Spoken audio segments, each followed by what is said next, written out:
Ações vexatórias, ofensas, missões impossíveis ou até poucas tarefas. Você já passou por isso no ambiente de trabalho? Cuidado, viu? Isso significa assédio moral. É verdade, líder Van. A repetição dessas atitudes por quem está acima na hierarquia, um chefe, por exemplo, chega a tornar insustentável a permanência do empregado. Enfim, tudo que foge às regras sociais ou às práticas definidas no contrato de trabalho pode se configurar como assédio moral. Mas o que fazer nesses casos, hein? Você sabe? Quem vai responder isso para a gente é a consultora empresarial Cristiane Barreto.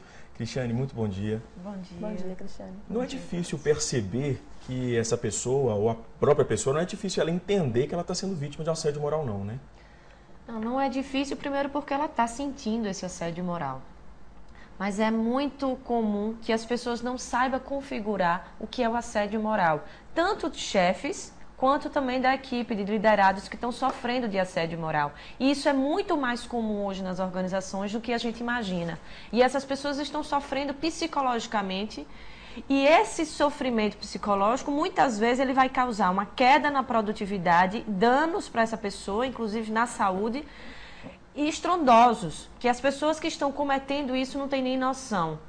É uma linha muito tênue entre eu humilhar as pessoas, eu cometer um assédio moral e eu ser firme e enérgico na cobrança de metas, por acaso. O líder não é aquele que é bonzinho e que passa a mão na cabeça e que somente orienta. É aquela pessoa também que vai dar um feedback, um retorno de um comportamento, vai chamar a atenção para alguns comportamentos, muitas vezes já pela segunda ou terceira vez, e tem que ser mais enérgico mesmo, tem que ter uma conversa mais séria mesmo. No entanto, muitos desses chefes, né, que não seriam líderes, eles cometem esse assédio moral, coloca muita energia na hora de cobrar as coisas, ou não cobram nada, e com uma frequência muito grande, como inclusive gritar com as pessoas, podem inclusive chegar a xingar as pessoas no ambiente de trabalho, constrangê-las no ambiente de trabalho na frente de muitas pessoas de toda a equipe, com muita frequência.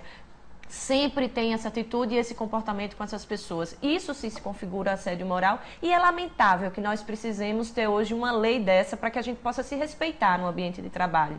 Principalmente quando a gente vive num momento, numa era do conhecimento, onde as pessoas são o diferencial competitivo de qualquer organização, e por nós sermos todos seres humanos, independente da hierarquia que nós ocupamos. Então o assédio ele vem de uma hierarquia superior para uma inferior, e é composto dessas perseguições, essas humilhações, metas inatingíveis que são colocadas para essas pessoas, e elas ficam correndo para atingir essas metas, muitas vezes se submetendo a essas agressões psicológicas, uma agressão moral, por conta de precisar desse emprego por alguma coisa, por conta de precisar manter suas famílias. Mas o que essas pessoas precisam fazer? Se você tem um chefe hoje que já comete, você sente essa humilhação no trabalho, você já percebe, inclusive tem muitos casos de metas que são colocadas e que são penalizadas com constrangimento, coisas absurdas que acontecem no ambiente de trabalho que nós nem conseguimos imaginar. Mas essas pessoas devem procurar os recursos humanos da empresa, devem procurar o dono da empresa, e também, se for o dono da empresa cometer esse assédio moral,